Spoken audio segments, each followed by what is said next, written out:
O presidente do Supremo Tribunal Federal, Luiz Roberto Barroso, defendeu hoje, no Dia Internacional da Mulher, a descriminalização do aborto.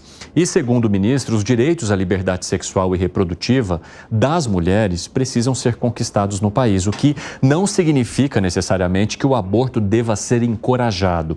Ele disse não concordar com a prisão de mulheres que tenham sido submetidas à interrupção da gravidez.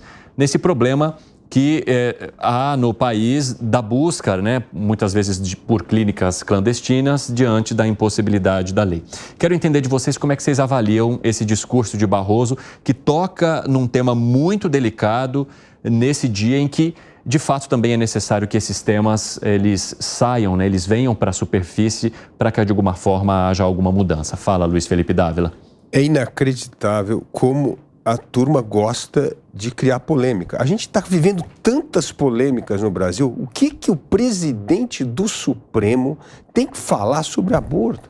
É um negócio inacreditável. É toda hora tem assunto. É droga, é aborto. Vamos focar nas coisas importantes. Vamos deixar cada um resolver na sua seara. A lei... Primeiro, no Brasil, tem que respeitar o que já está na lei. Mulher, é proibido o aborto? Não é. Em caso de estupro, em caso de anácefalo, em caso de risco de vida da mãe, pode ter aborto. Então não é que não é. Agora, o resto é, de novo, entrar numa seara que tem que ser debatida no Congresso Nacional, que o Supremo está puxando para ele. É, de novo, outra questão que o Supremo invade o poder legislativo, que é dele a responsabilidade de legislar sobre esse assunto. Então, de novo, a gente está criando polêmica em cima de um tema que o Supremo deveria ter deixado de lado isso, porque a Rosa Weber quis votar rapidamente antes de sair a questão do aborto. Este é um tema para ser debatido pelos representantes do povo. Se o ministro, o presidente Barroso, tem interesse nesse tema, eu sugiro que ele pendure a toga, dispute a eleição e vá discutir isso no Congresso Nacional. Agora, não dá para ficar puxando pautas de exclusividade da discussão no Legislativo para o Judiciário toda hora. Isso é que eu chamo da judicialização da política. Algo nefasto para a democracia, para as instituições e para a credibilidade dos representantes do povo, porque parece que agora é assim, se não tem maturidade para se debater no Legislativo, nós vamos discutir no Supremo. Não é assim. A democracia não é assim. Tem regras claras e vamos respeitar as regras do jogo. Que foi, Felipe Monteiro? Não, o que eu acho impressionante tem um certo desconhecimento da pessoa em relação às políticas constitucionais, né? No mundo todo, a discussão do aborto passa pela Suprema Corte. É bom lembrar que quem legalizou o aborto nos Estados Unidos foi a Suprema Corte americana em 73, no caso Roe versus Wade, né? E ano passado, a Suprema Corte dos Estados Unidos reverteu essa decisão. Ou seja, no mundo todo, quem empurra a sociedade em pautas sobre aborto é exatamente a Suprema Corte. Exatamente pela fricção que tem na sociedade em tema como esse. Aí eu coloco uma questão que eu acho importantíssima também, Cine. Aborto é um tema que, permeado por muita hipocrisia no debate, né? A sociedade toda, publicamente, é contra aborto. Mas quando você olha para o seu íntimo, as pessoas individualmente, ela começa a relativizar a questão do aborto em vários momentos. E o mundo todo, em várias parcelas do mundo todo, o aborto é legalizado. Por exemplo, no Brasil, a gente sabe que a maior causa de morte de adolescente é por conta de aborto clandestino. E o adolescente que comete aborto clandestino e morre é por conta que é de classe baixa, não é?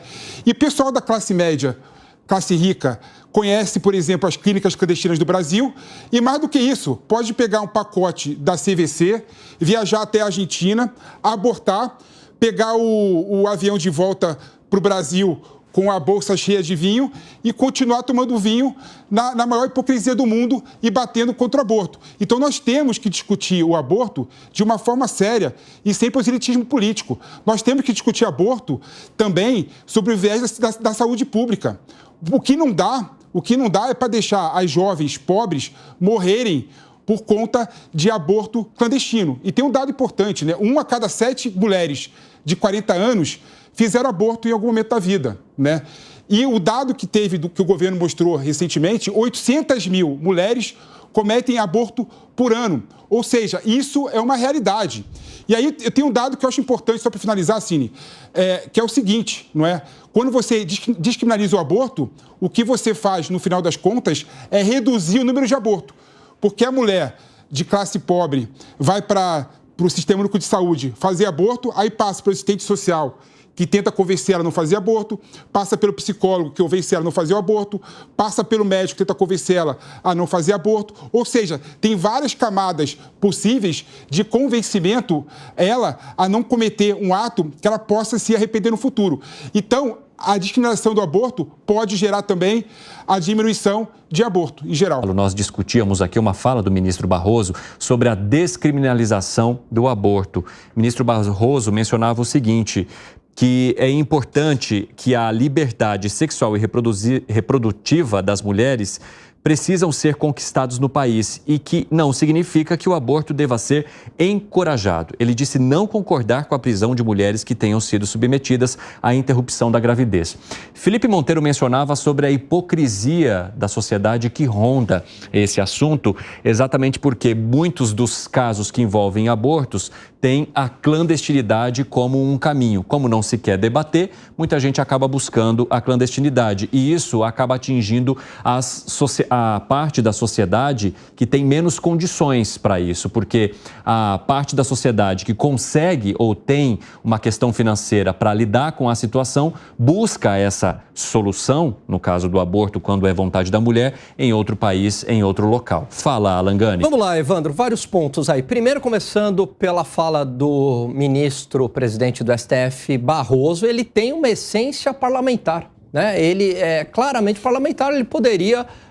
ele seria, aliás, ele é muito inteligente, muito articulado, fatalmente teria ali um alto cargo, né, presidente da Câmara dos Deputados, mas isso não é uma discussão da Suprema Corte. O Filipão falou, mas no mundo inteiro está errado, ativismo judicial é algo que não se discute apenas no Brasil, se discute no mundo inteiro. É que no Brasil a proporção é muito maior desse judiciário legislando, passando por cima do Congresso Nacional. Em relação à estatística que o Filipão trouxe aqui, o PP trouxe, eu desconheço, para falar a verdade, até gostaria da fonte, pelo seguinte, até onde eu sei, a maior parte das mortes de adolescentes, de jovens, é assassinato e acidente de trânsito. Então, eu acho que está equivocada essa estatística que ele trouxe. E mesmo se ela tivesse correta, o assassinato é muito alto na população. E nem por isso é um argumento, dado que o assassinato é alto, então vamos legalizar o assassinato. Você não legaliza o que está errado porque é alto. E toda discussão, mas vai ter lá o filho indesejado. Existe algo, gente, que é muito simples, é distribuído gratuitamente em posto de saúde. Informação hoje todo mundo tem com internet. Mas aí você estava falando de quais casos? Não, eu estou querendo dizer... Você não está falando de casos de mulheres não, isso daí eu sou... Não, pelo amor de Deus. Então, delimite bem os caminhos que você percorre, porque como esse tema é muito delicado, dá... Não, eu acho que a legislação brasileira está perfeita. Até a mulher, para impedir ser estuprada e engravidar, ela tem que tomar remédio. Eu acho que a legislação brasileira, nesse ponto, ela está corretíssima. Sim. Tá? E aí, no caso do estupro... E eu estou trazendo isso exatamente para até me blindar. Para que depois não haja um corte de fala ou algo que possa... Não, eu acho a legislação brasileira muito boa nesse sentido. Agora, em qualquer situação, engravidou lá, transou sem camisinha, não sei o quê, engravidou, vou tirar. Não é método anticoncepcional. Então, já existe método anticoncepcional, que é camisinha, você vai evitar gravidez e vai evitar DST, HIV, hepatite e sífilis. E é muito simples, né? Então, por que a gente tem que sempre escolher o caminho de que, fiz algo sem responsabilidade e depois não tem nenhuma consequência? Toda discussão, todas as ideias aí que a esquerda progressista acaba colocando é nesse sentido de que não há uma responsabilidade no final. Fala, Gustavo Segré. Eu quero fazer algumas observações, uma correção, uma aclaração, enfim. Primeiro, em relação... Só contextualize para as pessoas, porque como chegou o pessoal da rádio, claro, tem gente que não acompanhou exatamente a parte do nosso debate. Fiquei preocupado com uma fala do Felipe, que mencionou o nome de uma empresa de turismo para ir para a Argentina a fazer aborto, e isso pode gerar a suposição como que essa empresa faz viagens só para aborto. Não, mas é importante... Inclusive de um amigo meu, Gustavo. Não, mas mesmo assim é uma questão importante para que ninguém possa interpretar errado de uma fala citando uma empresa. Na Argentina, a grande diferença, e é legalizado o aborto, a grande diferença com o Brasil é que permite o aborto sem nenhum tipo de explicação até a 14ª semana. Depois da 14ª semana, não é legal abortar, salvo que seja por estupro e todas as coisas que a gente aqui mencionou. Ou seja, não... vai dar ali um pouquinho mais de 3 meses de gestação. É mais ou menos isso. Até aí, qualquer pessoa pode abortar em qualquer hospital sem necessidade de justificar o motivo do aborto. A partir da 14ª semana tem que ter uma justificativa. Então não é, vou em qualquer momento e faço aborto e viajo. Algum tipo de risco para a mulher ou alguma outra situação? Não, senão não pode. Ou seja, a lei estabelece isso. Tanto o tema do aborto como o tema das drogas é um tema muito sensível para a sociedade toda. E eu acho que, inclusive, não justifica que a representatividade dos deputados nesse caso, porque deve ter muita gente que votou a determinado deputado e que não necessariamente está de acordo com a sua visão a respeito desse assunto. Como foi feito em alguns países, um referendo vinculante para que a opção de manifestar da população seja o que traz o debate para o Congresso. Mas na Argentina e em outros países, Felipe, foi o legislativo que fez. Não participou a Corte Suprema. Pelo menos na Argentina não participou. Não participou. Na Argentina não participou. Foi uma questão legislativa. E tão contrário era, porque era uma pauta de costume do progressismo, da esquerda populista da Argentina, que hoje está sendo revisado para ver se não vale a pena colocar esse assunto de novo e reverter a lei na época. Então, me parecia importante fazer essas observações para não pensar que vai na Argentina que pode comprar vinho, fazer um aborto e voltar comprando um pacote de uma empresa, porque corríamos o risco... Até 14 semanas pode. Até 14 semanas pode. E trazer o vinho pode também, até 14 semanas. Fala, Dávila, depois eu passo para você, Pepe. Me incomoda muito esse argumento do Felipe Monteiro, porque parece que aborto, o ser humano dentro é uma coisa. Não, vai lá, compra vinho, pega viagem, troca, tira... É como se fosse tirar uma roupa, tirar um objeto. Não é uma vida. A gente está falando, a vida começa quando justamente lá, o cromossomo da mãe e do pai se encontram e formam... E 3 meses é muito. Aliás, quem já teve o prazer de ter filho e acompanhar a gravidez da mulher, o Socini já teve aqui, né? O próprio Segre, é uma das coisas mais emocionantes do mundo, é você ver lá o primeiro ultrassom. Você vê... Então, e isso já passou dos 3 meses. Então, assim, você tem que entender que aborto é matar uma vida. É isso. Tá lá. É só ver. Pega lá o ultrassom, que você vai ver como que é a vida, se tem vida ou não tem vida. Então, primeiro assim, toda vez que você... E o único jeito de aceitar algo tão traumático como acabar com uma vida é tratar como uma coisa. Não, enquanto isso não tem vida, é discussão se tem vida ou se... Não, é vida. É vida e você está ceifando uma vida. Então, por isso que tem que tentar fazer virar uma coisa, porque isso parece que torna mais tolerante, mais aceitável, mas não é. Não é. Tanto que a legislação brasileira, ela é para preservar a vida, e no caso da vida da mãe, no caso de estupro, no caso de bebê anacéfalo, no caso de morte, de risco de gravidez. Então, assim, é uma legislação voltada para a preservação da vida da mãe, nesse caso. É quando aí uma gravidez põe em risco a vida da mãe. Então, a questão do aborto não pode estar dissociada da discussão da questão da vida. Porque, senão, vira caixa de vinho, roupa, maquiagem.